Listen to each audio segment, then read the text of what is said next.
Pod Save America is brought to you by Motif. Most of you probably recycle. You turn off the lights, turn down the heat. You buy certain brands because you want to make sure that jacket wasn't made by a 9-year-old making a few pennies. You're doing all the right things when it comes to spending. But what are you doing about your investing, Jon Lovett? Oh, I should be investing.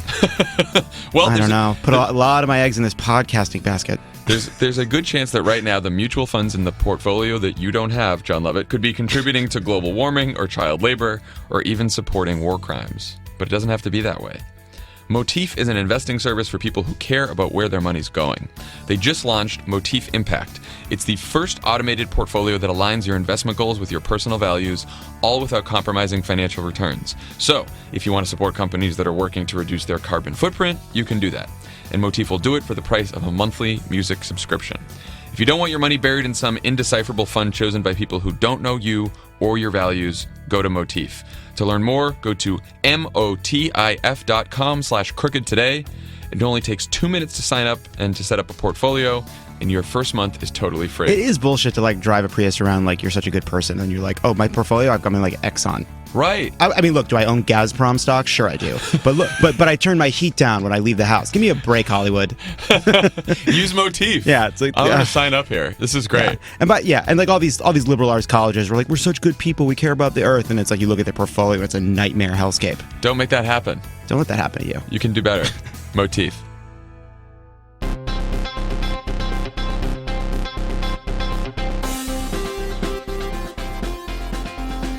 Welcome to Pod Save America. I'm Jon Favreau. I'm Dan Pfeiffer. On the pod today, we have Barack Obama's former Deputy Chief of Staff for Policy, the point person on the Affordable Care Act, friend of the pod, Nancy Ann DeParle. I'm excited to have Nancy on. Healthcare czar Nancy Ann DeParle. Healthcare czar. She was our healthcare czar. Few housekeeping items. This week on Pod Save the World, Tommy interviews Glenn Greenwald. It's already getting tons of listens. Retweeted by Edward Snowden. Uh-oh. It's a great episode, though. It's a great conversation with Greenwald. So listen to that. With Friends Like These this Friday, Anna's out, so Jameel Smith from MTV News is hosting. That should be exciting. We have a Friday bonus episode coming out, which is the interview that me and Tommy Vietor and Jon Lovett did with Kara Swisher at South by Southwest in Austin. Very enjoyable interview. I think Lovett and Kara are fast new friends. And speaking of Jon Lovett... Guys, I'm here. I've been here the whole time. He's here. I'm not... Listen, you don't mess with success, all right? I'm not going to interfere with the Thursday Jon-Dan dynamic. That needs to live. It needs to breathe. But I am here to talk about a new show. Dan, I'm hosting a new show. It's called Love It or Leave It. Thoughts? That's a great name. That is really clever. We're going to record it live in front of an audience every Friday night. It's going to go out Saturday morning. I'm producing it with my friend and friend of the pod, Lee Eisenberg, former head writer of The Office. You know, you'll see some of your friends from Pod Save America. We're going to have writers, comedians, actors, any celebrity who is willing to come. I believe senators will join us because I won't endorse a candidate. Is that the dream, senators? Well, I'm not going to get presidents. We already had him on the other show, so I don't know what I'm supposed to do. Secretaries of State. Basically, I'm not going to support anybody unless they come on the podcast. So Love It or Leave It is coming. Dan, careful about coming to LA on Friday nights because that will have to be your plan. Warning to friends of the pod. If you're in LA on Friday, you will be on Love It or Leave It. We'll run through the week's news, and then after that, we're going to play some games. We're going to do contests. We're going to rant at the screen. We're going to do dramatic readings. We're just going to have like a great time. And then, much like Jeb Bush, Lovett's going to ask people to applaud. As much as humanly possible. Listen, Crooked Media is America. Every other podcast company is the Soviet Union in Rocky IV. Get us to number one. We're the underdog. I don't want to see this thing languishing beneath the daily. All right? I'd like to see this thing. I'd like to see this thing at number one. We're coming for you, Barbaro. I stayed up so late making sure that podcast art, Jesse and I working on that podcast art, making sure it was awesome because I want to see it in that number one spot. All right? And if you let me down, I don't know what I'll do. Frankly, I don't know what I'll do. He'll probably be needy. Can I ask Lovett some questions about his new podcast? You sure can, Dan. Please, Dan. What kind of games are you going to play? Okay, so we have a bunch of ideas. One of them is we're going to have a rant wheel where you spin the wheel and you have to rant at the topic at hand, whether it's about Kellyanne Conway or like the Entourage movie. We're gonna play clips and pause as we go. We're gonna break down Trump moments, like to get really into the nitty gritty of what's going on here. We're a little like Mystery Science Theater 3000. A little bit of that. You know, obviously we're not going to infringe on that trademark. And they never do that. And we're gonna do things like we're gonna put up a bunch of tweets and try to figure out which ones are the real Trump tweets and which are the fake Trump tweets. We're going to play quizzes called Are You Smarter Than a Celebrity, which will pit an audience member against one of our famous friends of the pod. So it's just going to be an all-around good time. But we're also going to run through the week's news, too. So you get a digest of what happened that week. So it's like The Daily in that sense, only funnier. Yeah, thanks a lot, Dan. That's what it is. Thanks for listening closely. Thanks for that nuanced take. And how many people can fit in John and Emily's kitchen for the taping of this? Listen, the first episode... Oh, that's a really important point, Dan. That's a really important point. If you're in LA, you can buy tickets right now. We're going to be recording the first episode at the Hollywood Improv.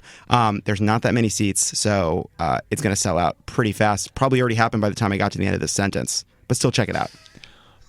One thing, now hopefully this will become big enough so that we can sell the seats on SeatGeek, one of our sponsors. For sure. Didn't pay for this episode, so that's all we're saying. But if you want to But pay... if they did pay for this episode, how would right, they do you it, got John? Dan, if they are paying for the tickets... So let's say what can you use to pay for them? Right, you pay your friend back because he bought your ticket to go see Love It or Leave It. You got to use the Square app. Square Cash. Square Cash.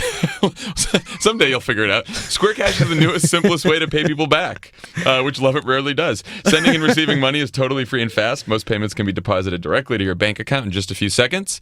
In the Cash app, link your debit or credit card, select an amount to send, type in a friend's phone number or email address to complete a payment, get your money deposited instantly to your bank account. None of that gimmicky crap. And now you can also donate to the International Rescue Committee via Square Cash, helping refugees all over the world. So send some much needed help that way. And remember to download the free Square Cash app for iOS or Android. And remember to go subscribe to Love It or Leave It when it hits iTunes. It's there now. Because this is when it's out. So go subscribe right now. Now, I'm going to go because, look, there's a tiny subset of people who do say they only listen to Thursday because I'm not here. And I don't want to mess with those people. I respect you. I don't like you, but I respect you. But before I go, because you guys are going to get to the news, I just want to say that Dianne Feinstein, looking chilled to the fucking core, talking about what she heard from Comey, will haunt me for some time. And with that, I'm gonna leave the room. I'm gonna leave the studio because I only read the news when it helps my business. Okay, bye. Can't miss you if you don't say goodbye. Bye, Love This is the leave it part. This is the leave it part of Love It or Leave It. This is the leave it part. Yeah, welcome to Leave It. Look, he's back. Wait, am I here? I don't even have the mic, Dan. I can't hear you. You can say whatever you want. I can't even hear it. Hey, Bill, shut his mic up. All right, Dan. That was a surprise. You didn't even know that was going to happen. I thought it was Never. There's a lot of news today. Yeah. We had an outline. We sort of changed it last night. I mean, I think part of this is we heard from the president a few times yesterday. In the morning, he was tweeting about Snoop Dogg. Yes. By the evening, he had a rally in Nashville and an interview with Tucker Carlson. So lot happened. One thing that also broke last night that we should start with probably is a federal judge in Hawaii issued a temporary restraining order against the Trump administration's revised travel ban. They basically rejected the argument that it's not a Muslim ban. What'd you think of that? Good. Yay, Hawaii? Yay, Hawaii, yeah. It is interesting why they're continuing to reject this. And it's basically because the Trump administration themselves has not made they're basically using the Trump administration's own words, basically saying that it is a Muslim ban. So the judge pointed to the Trump campaign press release with the headline, I'm calling for a total shutdown of all Muslims coming into the United States. They brought up the Giuliani comments on Fox, and Giuliani said Trump called and asked me, how do you make the Muslim ban legal? And then, of course, boy wonder Stephen Miller saying on television a couple weeks ago, basically we're just making we're trying to make some tweaks, so it's going to be the same as the original Muslim ban or the original travel ban. So it's pretty bad. Yeah, or good, depending on how you look at it. Right, pretty bad. You don't really. This is like a low bar of success for a White House spokesperson is do not have your quote cited by a federal judge in overturning your boss's laws and orders, right? That's not good. That is awkward at the White House the next day.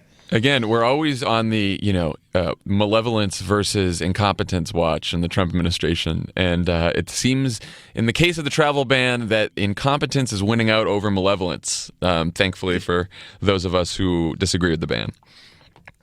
Yes, I also noticed that when I logged on to that boutique social media site, twitter.com, this morning. Yes. That hashtag boycott Hawaii was trending. Yeah, you mentioned that to me this morning. I hadn't seen that. That's amazing. Yeah. So what does boycott Hawaii mean? MAGA, like don't travel to Hawaii? There was an argument going around from Trump people last night, like deplorable someone or MAGA someone or Pepe the Frog avatar people, that Hawaii is 5,000 miles from where 9/11 happened. So this judge must be completely insensitive to the dangers we face from ISIS. Yes. So no, therefore, Hawaii has never Hawaii has never been attacked, right? There's no big moment, say, that may live in infamy that happened in Hawaii. I can't think of it right now. No, I mean, so the key, what people should realize here, I think we said this once before, is, this will obviously, the Trump administration will take this to the Supreme Court. And the president does have very broad powers over immigration, and can do what he wants, right? Which is, in Trump's case, we think fairly scary, right?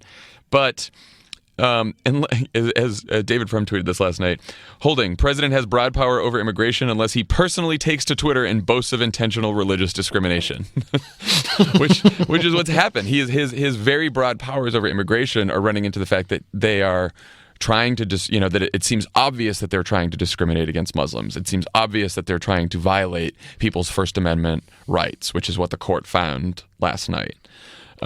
So, we don't know what the Supreme Court will do with this. Like, they could still win this in the end. We should all realize that. But, the paper trail of all the times they basically promised this was a Muslim ban, intentionally discriminating against a specific religion, are out there.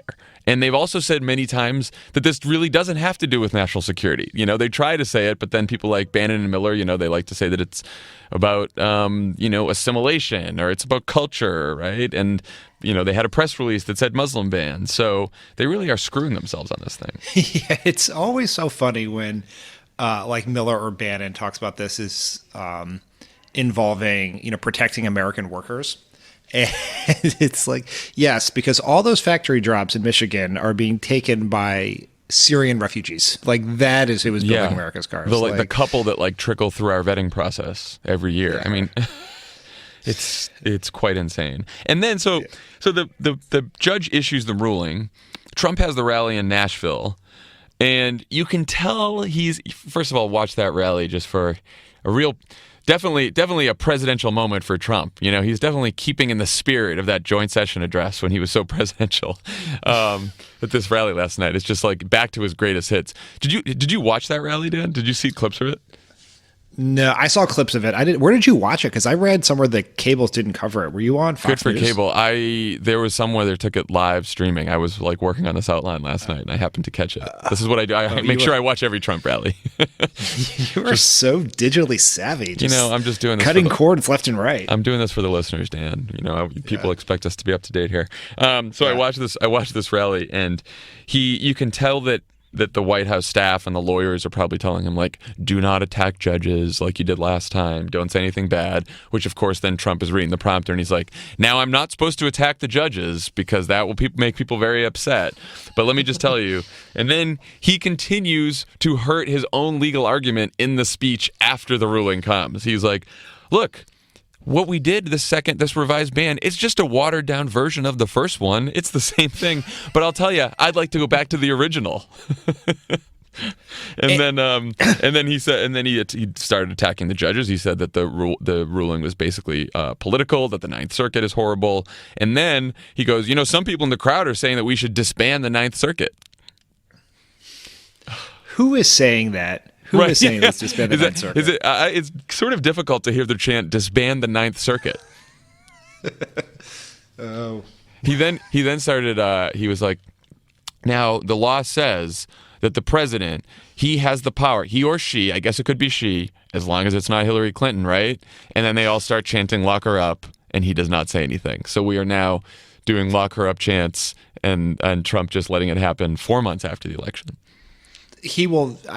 You bring this up a lot, and I just want to tell you now, he's never going to tell them to stop. No, Like, he will that's be not a thing doing. that's gonna He will happen. be leading lock her up chants at the opening of the Trump Presidential Library. That's right. There will be an entire section of the Trump Presidential Library that'll just be like animatronic Hillary Clinton in jail. It's just what he knows, because he knows it's an applause line. You can tell he's doing it when he's feeling like his agenda might be a little unpopular, and he wants to go back to the greatest hits. This is Pod Save America. Stick around. There's more great show coming your way. Pod Save America is brought to you by Squarespace. If you've ever tried to start your own website, you know what a hassle that can be, especially if you don't know what you're doing, like us. Make your next move, make your next website with Squarespace. Create a beautiful website with Squarespace's all-in-one platform. There's nothing to install, patch, or upgrade, ever. Squarespace provides award-winning 24/7 customer support and will help you get your own custom domain with an experience that's fully transparent and simple to set up. Make your next move, lock down your domain, and create a website to launch that idea. Use offer code CROOKED for 10% off your first purchase of a website or domain. You know who should use this? Who? The people in the deep state. Oh, Because the deep state you people. think it's the deep like, state has a website? well, no, I'm saying they need one. I was just saying, like, all these deep state people undermining the Trump administration from within. Where are they going to post all these leaked documents? They should have a simple platform that's easy to use. They should use Squarespace. That's CROOKED for 10% off your first purchase of a website or domain with Squarespace. So Tucker Carlson interviewed him last night. This is the other thing that happened in addition to the rally. And I have to say, Dan, like, Tucker is he's a Fox News personality. I'm not a huge fan of Tucker Carlson, but he did not give quite the sycophantic interview that, say, a Sean Hannity would. Like, I realize that is a very low bar. yeah, low bar. But he asked him about a few things. We probably should just quickly talk about the taxes. He asked about the big Rachel Maddow tax reveal. Did you witness that whole thing happen? Because I was in Austin, and it was a great for South by Southwest, and it was a great example of, like, I was not following the news super closely, but I looked at Twitter and I was like, what is everyone so uptight about right now? It's like the build up to the thing, and then they were so upset that she wasn't doing, like, no one could wait 20 minutes into her show for her to talk about the tax thing, and then after she brings up the story and it wasn't like the thing that ended the Trump presidency, suddenly, like, there were like pitchforks outside Maddow's studio. I just, like, couldn't understand what was happening there. The whole thing was crazy. It was like everything that you and I and most of America hate about media, Twitter. Like the Maddow Twitter account dramatically oversold what they had. It was like, we have the taxes. Well, I saw the people tweet. Like, holy I fuck. Yeah, like, so I saw taxes. Right, and it was like, seriously, whatever. And then everyone freaked out about that. And then people started treating Maddow as like she was a politician that had to deliver. Like, I saw like Dylan Byers tweeted, like, you know, Maddow better deliver. She sure built it up. I'm like, or else what? She's gonna, like, lose the primary? Like, what are we talking about here? Better deliver. Right. Like, she sent out a tweet. Yeah. I don't know. Anyway, it turns out that it was one set of tax releases from 2005 that it's the summary page from 2005. Got it. That former New York Times journalist David K. Johnson got somehow. Yeah, it was mailed to his house in Palm Beach or somewhere in Florida, wherever he lives in Florida. Just right. His daughter found it in the mail. And what? It just turned out that he didn't pay. You know, that he paid his taxes. He made a lot of money. But the effective rate was fairly low, though it wasn't like Mitt Romney low. But, you know, it shows us that really, really rich people get to take advantage of tax laws that let them pay not that much money in taxes when wage earners have to pay a lot more. Isn't that the lesson? Yeah, I think I'd say two things about this. One, the media was super annoying. It's like, because I guess she was doing there was an Elizabeth Warren interview with Chris Hayes, and people were pissed that they didn't, like, break into Chris Hayes' show to do this. And then Maddow had some wind up, and the press were like, let's go. We need our answer. We need our info now. It's just like, chill the fuck out, people. But then the other problem for, like, us as Democrats is our expectation is basically anything other than Trump paying zero taxes is a dramatic fail on our part. The media's like, this is a win for Trump. Right. I don't know that it's a win. It's not a major loss. Did we think that the tax return was going to be like, and in 2013 he received $10,000 from Vladimir Putin? Yes, like with a little post-it note that says, "For services to be rendered 2017 to 2021." Like that's my thing is I just didn't have super high expectations when I saw that we have the tax returns, right? Because I think they would have been an issue in the campaign in some way, right, if he didn't pay any taxes. But like thinking about how things turned out and knowing where we are now and how far down the road of crazy we are, like Trump not paying a lot of taxes never seemed to me like it was going to be the thing that brought him down, you know? Yeah. One interesting question is the one interesting note is under Trump's own tax plan, if Trump's tax plan was in place in 2005, it would have cut his tax bill by 90%. I read. Whoa. So, what was the reaction I was going for? And so I think that is like the argument going forward is about the tax cut that Trump would give himself and his friends, and now we now have a tax return to apply that to, since there are no since or before really. But the other question that everyone is like has decided that because this was not, these tax returns were fine for Trump, I think is the general consensus from the press, that he must have released them himself because there's a client copy stamp on them. I saw that. Yeah, and this is a theory being propagated aggressively by Joe Scarborough, who I think, in some sort of Twitter fight with Michael Say-Who Cohen right now. Wonderful.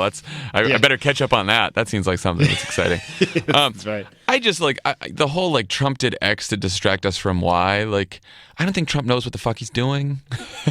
Yeah. More often than not, again, this is like the incompetence versus malevolence thing. I think incompetence is winning out in this White House, right? It's a lot of sort of stupid people. I'm not saying they aren't malicious. I'm not saying they don't do things that have malicious intent, or some of their actions happen to distract us. But whether the intention is there, I don't really know if we can. I don't know if we can say that. That seems like a lot for Trump to throw that out there. Yeah. Two things. One, Trump, in the entire time we have been watching him on the political stage, he has never successfully executed a very simple communications play. So the idea that they had some three-dimensional chess strategy to mail his tax cuts to a tax reporter in Florida so it would be released is insane. They can't even get through the day without tripping over their own 2 feet. And, I think I was listening to our old buddy Bill Simmons on his podcast, and he was he's talking to Jacko, his buddy from college, who is a Holy never Cross Trump Republican. And Jacko, so they had this conversation about Trump's plan to distract, and Jacko's basically said, if a monkey throws his feces at you and then gets a banana, he didn't throw. Maybe it's not that he had a brilliant plan to throw his feces to distract you so he could eat a banana. It may be that he just likes throwing his feces and likes bananas at the same time. You know what? That's what I think about Trump.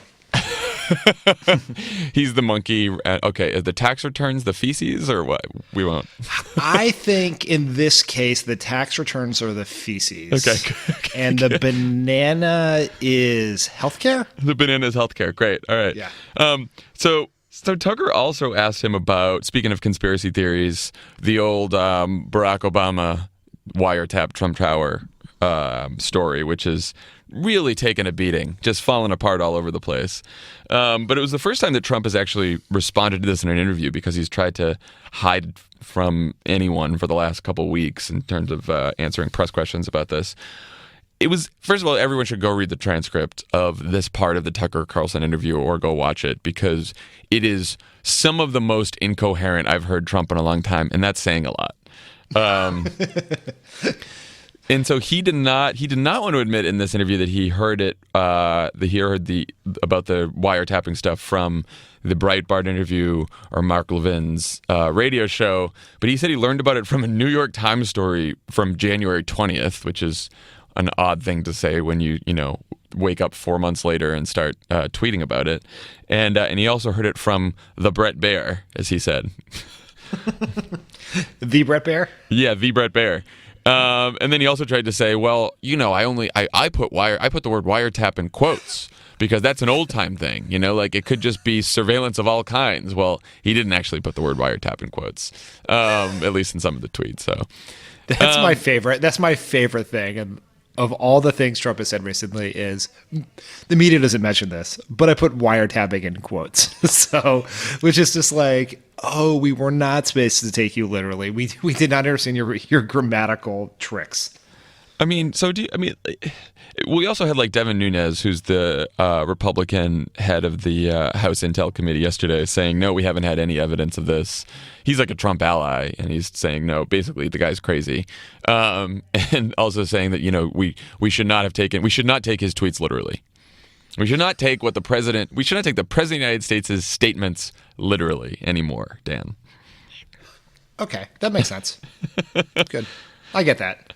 And then Comey is supposed to, our friend James Comey, the head of the FBI, is supposed to testify on this all next week, right? Yeah, this is going to be... I thought he was supposed to come out yesterday and tell us whether, like, there was an investigation of the Trump-Russia connections. Did that not happen? Like, did we just not... That did not happen. No matter how many times I type Comey into the Twitter search function, I did could the same not thing. find any statements from him. So I think he met with Dianne Feinstein. And right, as Lovett was mentioning.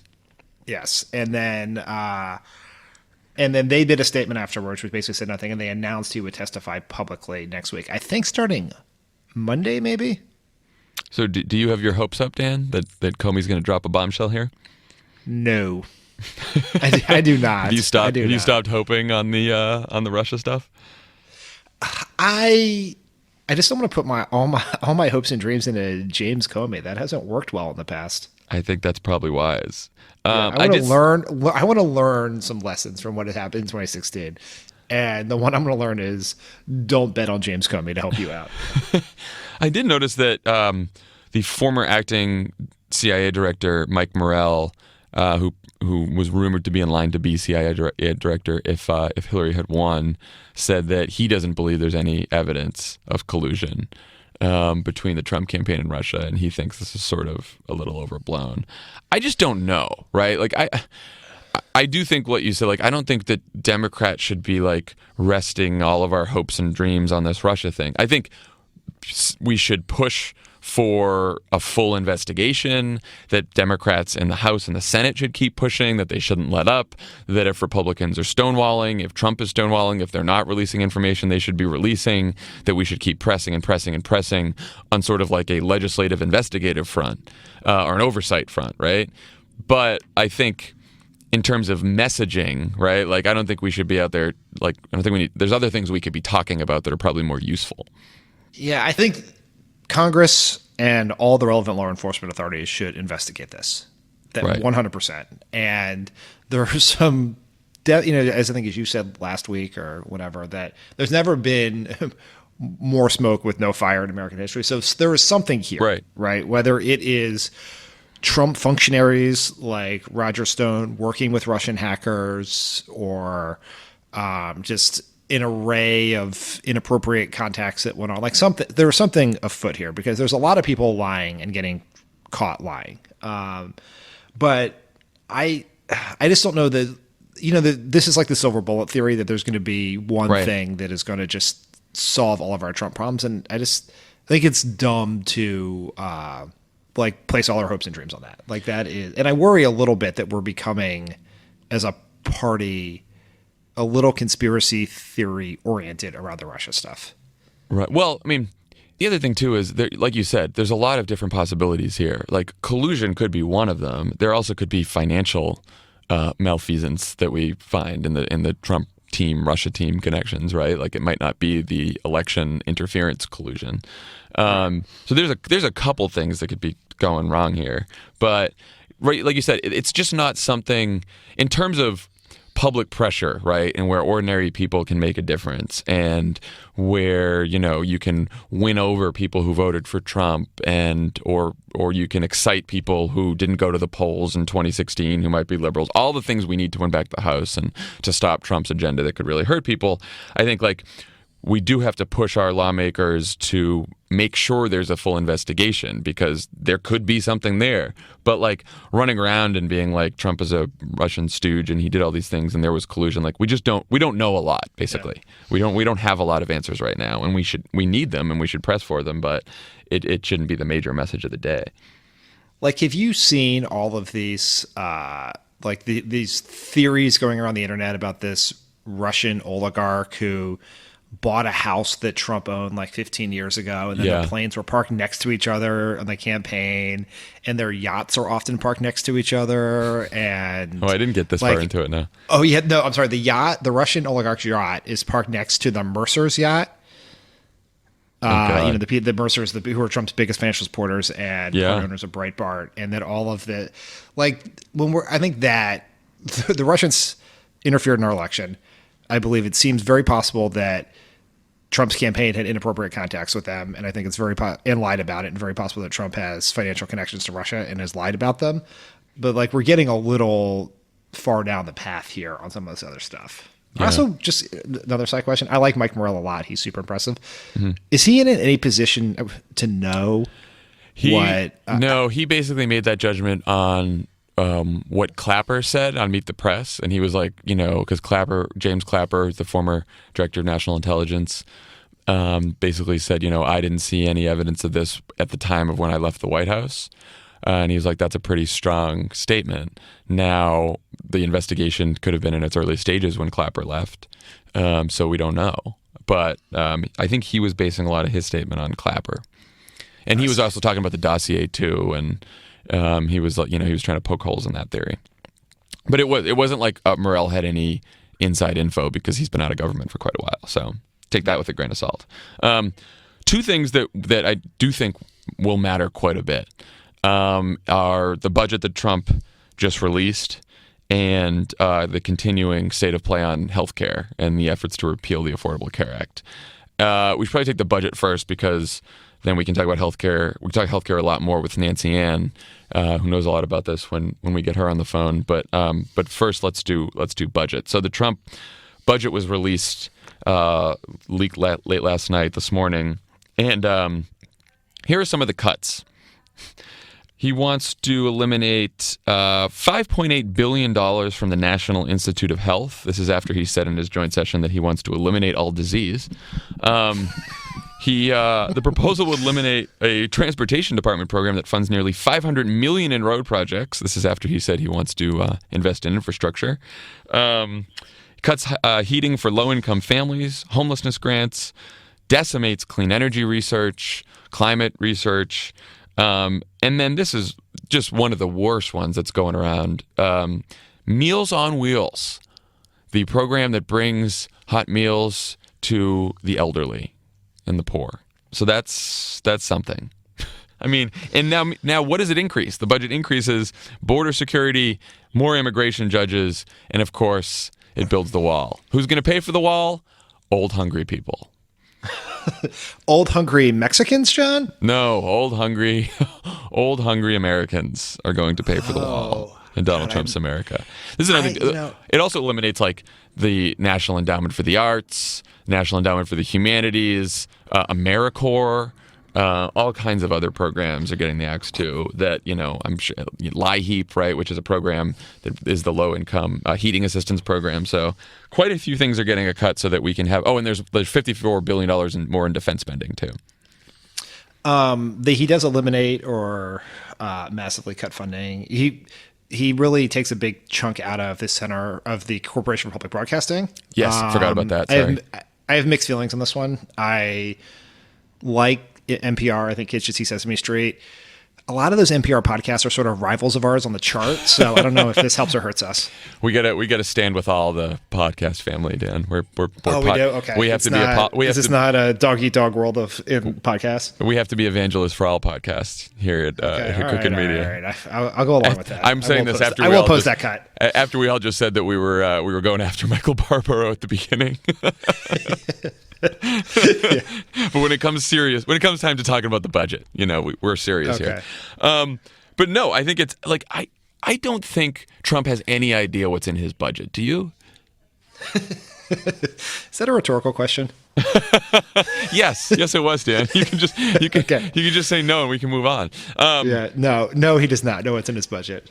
I just we're going to talk about this more with healthcare, but this budget to me and the healthcare fight to me are an example of Trump's campaign promises, right? And everyone thought He's this new kind of Republican who's much more economically populist, even as he's further to the right on issues like immigration, being nativist, right? You get the immigration ban, the deportations, all this other kind of stuff. So even though he's further to the right of the Republican Party on those things, possibly into authoritarian land, he's more economically populist than most Republicans. The problem is he has hired in the White House and is dealing with in Congress a bunch of extreme free market conservatives who want to just completely decimate any government spending whatsoever to give huge tax breaks to rich people. And that's what he's bumping up against right now.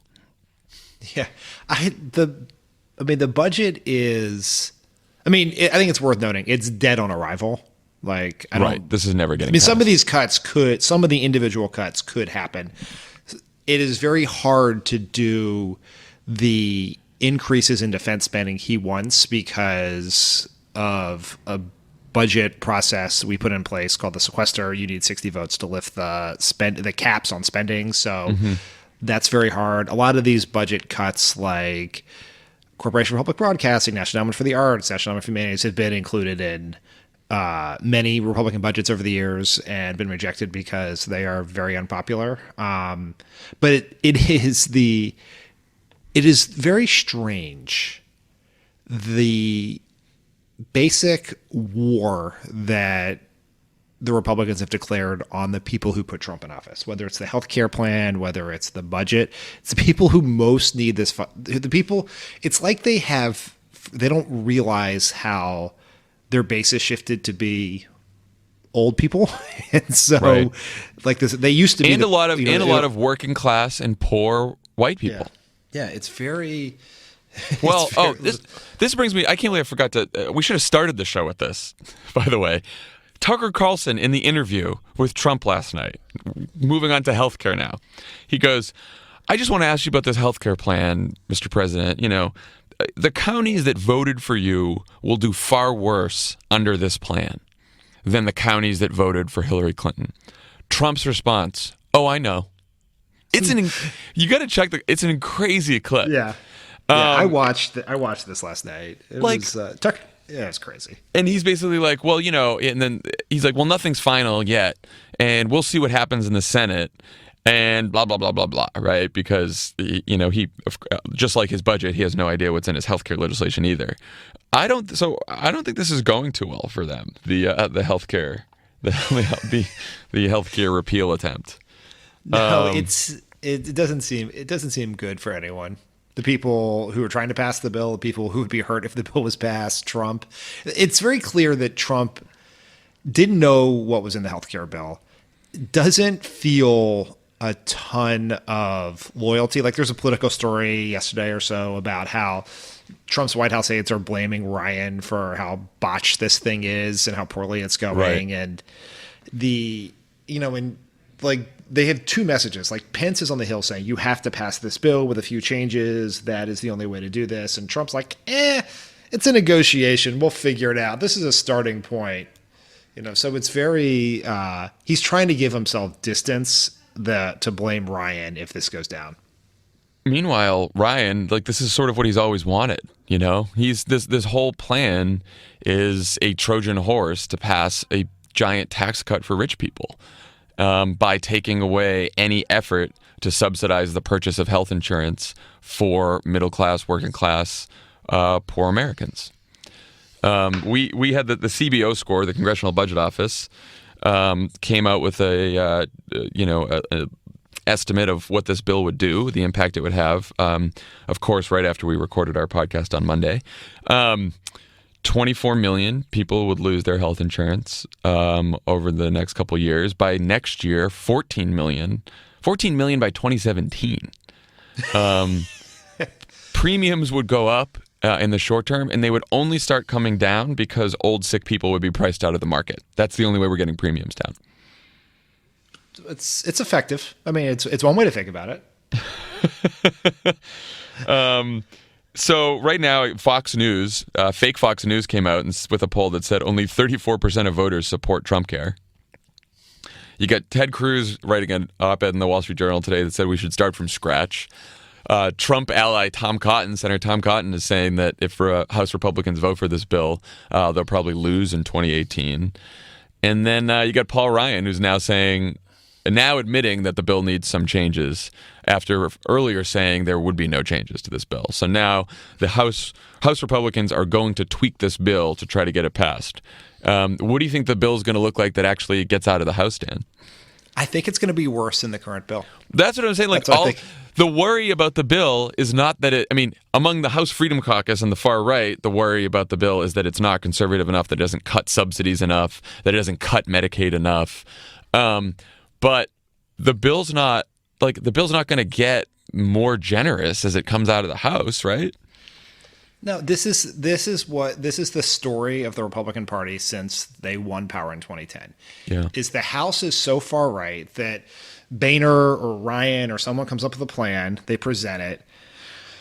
Freedom Caucus freaks out. They adjust the bill because no Democrat will vote for anything they have. So they adjust the bill to get to 218, which makes it too far right to pass the Senate, and it goes nowhere. And you can tell Ryan now what he cares about is passing something out of the House, because this is about his pride. And what he'd love to do is pass it and then blame the Senate for not passing. Like, he was asked last night or today, like, will this pass the Senate? He's like, look, I'm just the leader of the House. I'm not the Senate majority leader. Like, it's on you, right, Mitch McConnell. And so he's going for the get it out of the House, trophy. he will pass something he can't pass the Senate. Right. Well, we should talk more about this with Nancy Inderparal, who was the point person, the healthcare czar, back in 2009 and 10 when we were trying to pass the Affordable Care Act. So she'll have plenty of insight onto this whole thing when we return. This is Pod Save America. Stick around. There's this great stuff coming. Lots of great stuff. Are you hiring? We are hiring, and we just got to use ZipRecruiter, man. It's a nightmare hiring people. It is. It's really hard. Do you know where to post your job to find the best candidates? Posting your job in one place isn't enough to find quality candidates. We know this. If you want to find the perfect hire, you need to post your job on all the top job sites, and now you can. With ZipRecruiter.com, you can post your job to 200 plus job sites, including social media networks like Facebook and Twitter, all with a single click. Find candidates in any city or industry nationwide. Just post once and watch your qualified candidates roll in to ZipRecruiter's easy-to-use interface. No juggling emails or calls to your office. We don't do that well. Quickly screen candidates. Good luck getting me to respond to an email, people. Quickly screen candidates, rate them, and hire the right person fast. Find out today why ZipRecruiter has been used by Fortune 100 companies and thousands of small and medium-sized businesses. And future Fortune 100 companies like Crooked Media. And right now, our listeners can post jobs on ZipRecruiter for free by going to ZipRecruiter.com/crooked. Use the code, people. That's ZipRecruiter.com/crooked. One more time to try it for free. Go to ZipRecruiter.com/crooked. Pod Save America is also brought to you by Parachute. Parachute. Comfortable sheets. Parachute makes the softest, most comfortable sheets you'll ever own. Their bedding is designed in Venice Beach. Hey, we know that. That's right down the road. And responsibly, you might call them a merchant of Venice Beach. By the way, that joke is actually courtesy of Stephen Merchant. Really? Yes. Oh, thanks, Stephen. I thought you were going to say David Axelrod. No, sorry. And they're also responsibly manufactured in Europe. Parachute's 60-night trial mean that you can test run your sheets for 2 whole months. If you don't love them, just send them back. No questions asked. Visit parachutehome.com/crooked to get free shipping and returns on everything at Parachute. Sheets, duvets. I love a duvet. Love a good duvet. I'm not a top sheet guy. I love a duvet. Pillows and other bedding essentials. That's parachutehome.com/crooked for free shipping and returns. They offer the softest linen bedding on the market. It's light and airy with a luxurious feel. I can't do this as well as Tommy, who is. He's a genuine. He loves this company. For Parachute sheets. He's out there on the streets handing things out. Like, have you heard the good news? But you know who could use some comfortable sheets? Who? Dianne Feinstein, who's lying awake, staring up at the ceiling, terrified by whatever she heard from James Comey. Literally, you should go watch that video of Dianne Feinstein. It is, and by the way, that Grassley didn't even want to say a word. Grassley looked chilled to the core. I hope you're not building this up Maddow style. Yeah, by the way, come on, Rachel. Come on. The guy paid a lot of taxes. It's not that exciting. But also easy. That means manufacturers have to employ some creative counting to land those super high numbers because thread count is a marketing ploy. Only so many pieces Only so many pieces of thread can fit into a square inch. With bedding, that maxes out at 400. That means manufacturers have to employ some creative counting to land those super high numbers. Bullshit. One of the most common ways to do that is to manipulate the fabric's ply. The reality is, it's not about the quantity of threads; it's about the quality. All right, listen. That really took us down a path. I have just like a note for the parachute people. Like that is super specific. Like isn't it the fact that they're comfortable enough? Like, why do we have to do fucking algorithms? Tanya is watching us read this ad, just losing it in there. Like, actually, the lattice work of the sheets of our competitors are deceptive. Anyway, as they say at Parachute, this is not a one-night stand. Once you sleep with Parachute, you'll fall in love forever. All right, here's what we're going to do. We're going to talk to the Parachute people. Like, I think you should buy the sheets. First buy the sheets, and then we'll talk to the Parachute people about this content. Leave this all in there. Leave it in. Visit parachutehome.com/crooked to get free shipping and returns on everything at Parachute. Sheets, duvets, pillows, and other bedding essentials. That's parachutehome.com/crooked for free shipping and returns. On the pod today, we have Barack Obama's former deputy chief of staff and the woman who led the fight for the Affordable Care Act in 2009 and 2010, Nancy Ann DeParle. Nancy Ann, welcome to the pod. Thanks. Glad to be with you. We're glad to have you on. You were my office mate back in the day. In 2009, we both shared an office. Yes, I was, and we worked together closely because, as you'll recall, it seems so quaint and earnest now, but you were crafting speeches for the president and very diligent about making sure they were checked for not alternate facts, but the real facts about what we were trying to do. So we worked together closely. Yes, and I went to you because I needed to learn about healthcare, and you know everything about healthcare. First question then, were you surprised by what Trump care ended up looking like or Ryan care, whatever, or wealth care, as I like to sometimes call it? I was floored by it. You were floored, okay. You know, I looking at tall buildings after the election, but kept hoping that President Trump would, his instincts at least at several points during the election and afterwards seemed to be either to stay away from this topic because it is so complicated, or to do the right thing, to not destabilize it. And if anything, I thought maybe this isn't really their thing. You know, they want to do tax reform, so they don't want to get drawn into health care. So maybe they'll just stabilize the markets and blame whatever they don't think is working well on President Obama and move on. But instead of that, they created something that is truly a Frankenstein. It's a disaster, and I was shocked. I read it on a plane from Dallas last week, right after it came out, which didn't take much time because it's only 123 pages. You know, it breaks every single promise President Trump has made about health care. Doesn't cover everyone. You know, famously, the Congressional Budget Office says 24 million people over the next 10 years lose coverage. Doesn't provide what President Trump calls beautiful coverage. It doesn't do anything to make coverage less expensive unless you count shifting costs to consumers and the people who haven't been able to get insurance and need it. You know, if you count that, I suppose it makes it less expensive, but it doesn't really do anything. It doesn't do anything to lower health care costs overall. There's 7 pages in this bill. I'm not kidding. There's 7 pages about how to make sure that no one who wins the lottery ever gets anything. And really, that's about the extent of the cost containment. Oh, well, unless you count cutting and capping Medicaid and ending Medicaid as we know it, which they're saving, $800 billion plus from that. It makes coverage for older Americans more expensive, and for seniors who depend on Medicare, it's going to raise their premiums and raise their prescription drug costs. It makes access worse for women. And this is what I don't really get at all, John and Dan. Defunding Planned Parenthood, where did that come from? Why is that in this bill? That has nothing to do with right. with the Affordable Care Act. They're denying, by doing that, they will be denying basic health care services to millions of women around this country. And it's not only bad policy, it's just plain mean, because protecting women's right to choose is part of what I think has been successful in lowering the rate of unintended pregnancies, which is what we've seen over the last few years.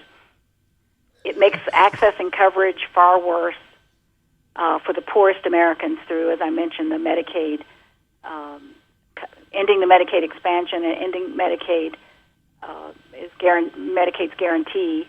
It caps it and cuts it by almost $900 billion. So what happens to disabled children? What happens to the elderly who depend on it for nursing home care?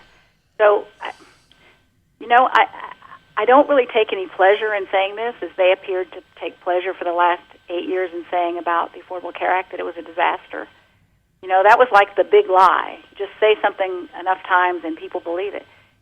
But as a policy analyst, I can't really think of anything worse they could have done. And so by our metrics, by our lights, by our president's lights, this would be a terrible bill.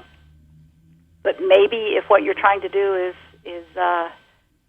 if you don't believe in that everyone should be covered, if it's cynical in that way, you really don't believe that, you really don't believe that we should do things to bring down the cost of health care in this country, maybe this is your thing, but it sure isn't ours.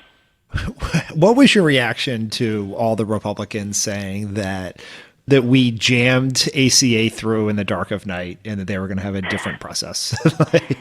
It's like a post-traumatic stress disorder with me now because, and you guys know this, but we didn't talk a lot, and I haven't talked a lot publicly about the hundreds of hours that, I spent and the hundreds of hours probably that the president spent.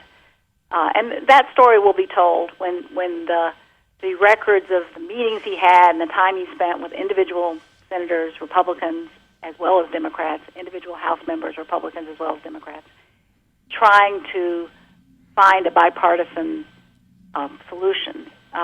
If there was a secret plan to have this Affordable Care Act be enacted with only Democrats,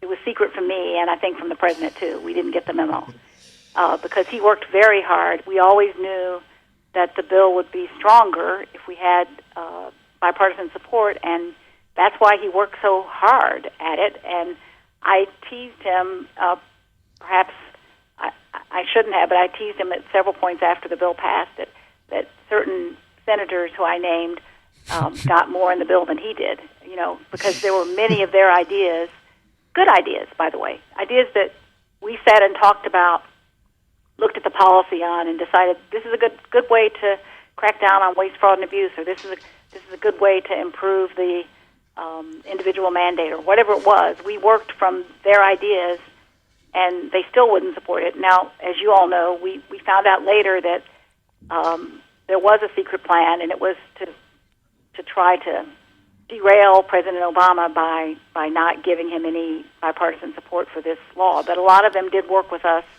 up until the point of voting for it, and then they didn't. Wasn't exactly on the level as the president. It wasn't on the level. As the president often say said. That, didn't we, guys? You said it a lot. Yeah.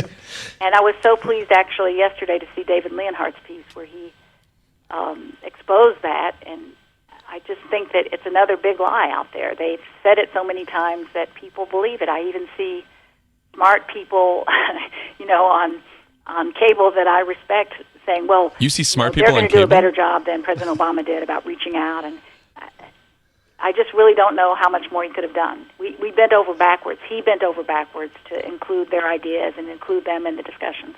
Well, and to start with, it was pretty middle of the road legislation, right? Like, how many ideas did we take from Mitt Romney's it was middle of the bill? road, and by the way, it kind of probably skewed to the right over time.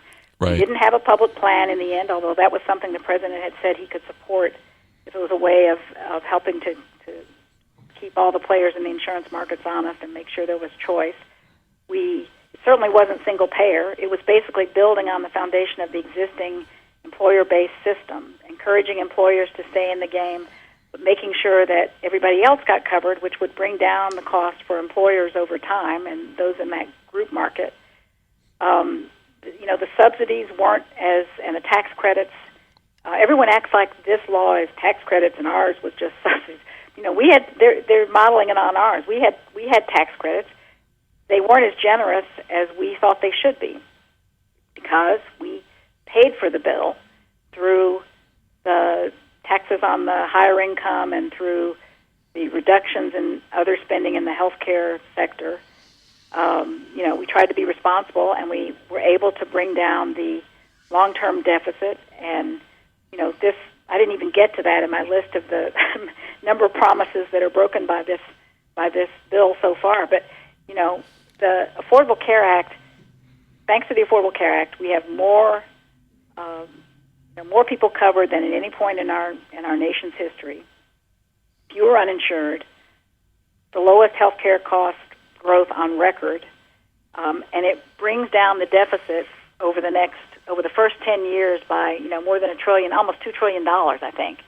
So really, if that was the bar, I think we pretty much met it. Now it's not perfect, and we've been eager since the law passed to sit down with the opponents and figure out ways to make it better. And in fact, it's sort of quaint. Right after the law passed, we had a meeting of the team who'd worked on it and the staff from other departments, Treasury and HHS, to go through our list of the technicals, because always with these kinds of big bills, there's a technicals bill that comes forward a year or so later and corrects some of the unintended consequences or the drafting errors, et cetera.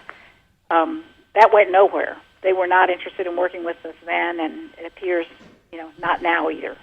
Well, I was interested to get your ideas on this. What would improve the Affordable Care Act? So that there are weaknesses with the law, that there are things that didn't go exactly as planned, right? There's some insurers pulling out of some of these markets.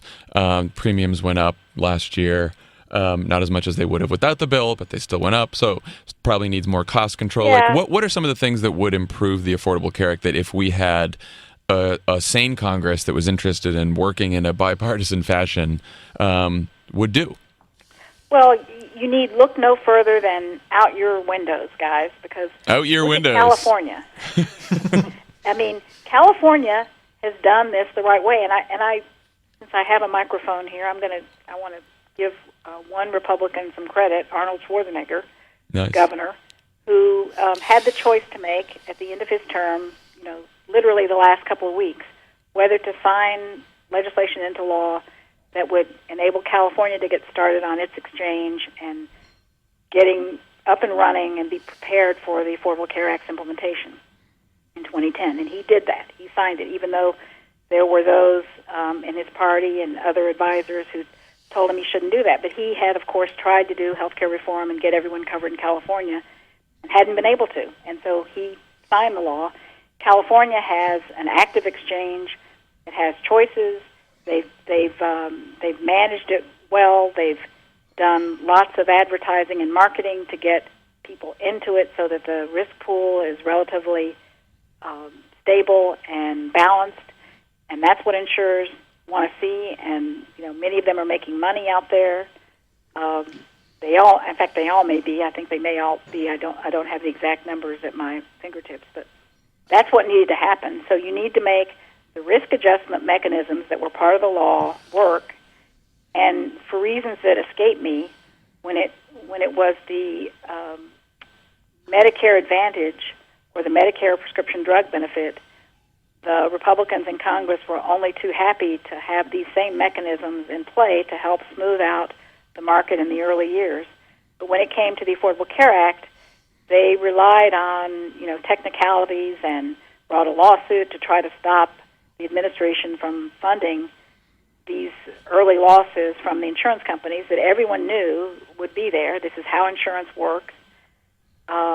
Again, all we were trying to do is build a marketplace, which I won't give the Republicans credit for originating the idea of a marketplace, but that is kind of one of their choice competition, right? Yeah, right. At least I believe that when listening to my Republican friends, they very much wanted it to be a market. That's what we were trying to make work. So if you did that, and if you did not have a constant drumbeat, cacophony of negative messaging starting from the spring of 2010, or maybe even earlier, August, Dan Pfeiffer, August of 2009, which, will live in infamy with you and me. Yep. If we didn't have all that, I think probably the sign-ups and the enrollment would have been better. Just this past December and January, the administration took action to cut back on the marketing in the last couple of weeks of enrollment, when they know that's when a lot of people, especially younger, healthier people, decide to sign up. Why would they do that? Again, it's not only bad policy if you really want a market to work, but it's just plain mean. So there's a whole list of things that could be done. The industry, the insurance industry, and others have offered those things. Instead of doing those, they've done something that I think is going to be very destabilizing and sends a message that we're ending it. We're ending it, guys, so don't sign up. I'm so glad you brought up August, because August 2009 was basically, Nancy Ann, it's when president went on vacation, as his first vacation since entering office. Everyone else went on vacation, and Rob made you, me, Phil Shalero, who was our legislative director, and a couple other people stay in the White House that whole time. And we just padded around an empty White House, watching the town halls on Fox News, and then having Rahm Emanuel, our chief of staff, call us wherever he was every 7 minutes. I would put that down as not the best August of my life. That would definitely be probably not the best August of my life either. And it was such a cognitive dissonance, because on the one hand, I was talking to Republican senators, I won't name them, but, who were telling me, well, I'm trying to get there and I'm working on it. And then I would be watching cable in my office and seeing them out there saying there are death panels in this law. So, not helpful. I think. Yeah, I'll name them. Do you mean? I won't make you name them, but we know who you're talking about. And perhaps maybe that's the one silver lining of this Republican bill. It does seem like people, as they start to realize more what's in the law, which they never realized before, that the health security that they have, maybe they're not someone who was uninsured, and so they didn't really think, well, this helps me. But they start to realize, hey, maybe it won't be so easy to get my kid covered after this. Maybe the health security that I now have is not going to be there, and I think the law is going to start to become more popular. Well, so you know the politics of the Senate quite well. Do you see any bill coming out of the House that could pass the House that more moderate Republican senators like Susan Collins, who I know you dealt with a lot in the Affordable Care Act, could vote for? Do you think that there's a chance of this, or what? Or do you think these Republican senators could eventually cave and just vote for something even further to the right, or do you think this gets stuck in the Senate? Well, I want to caveat anything I say with the enormous respect I have for the formidable discipline that the leader McConnell, has been able to enforce among his members. And the Senate has changed somewhat since I was there. But, he's been very successful. He was certainly successful when we were there in the early days in enforcing a discipline around not helping us, not working with us to solve problems. And there were a lot of things that made me cynical during that time period, and that was one of them. Because I think there were senators on their side of the aisle who sincerely wanted to, who not only wanted to, but did work to try to improve the law, to try to help us, but then when it came right down to it, didn't feel they could vote for it because of the retribution, the consequences for them and their party. So do I think that something could pass the House, or this bill that narrowly made it through the House Budget Committee today could also pass the Senate? At this point, I don't think it could. People are all saying, I heard yesterday President Trump in Nashville explaining that we have to do it this way because this way we don't have to get 60 votes. Well, that's true. You don't have to get 60. They're using reconciliation extraordinary budget technique, which, by the way, everyone says we used. We didn't use that to pass the underlying Affordable Care Act. We used it on the improvements to the subsidies and a narrow set of changes that we made in the end when the House passed it. But anyway, he says we only need 50. 50 is not easy. You guys both worked in the Senate. You know yes.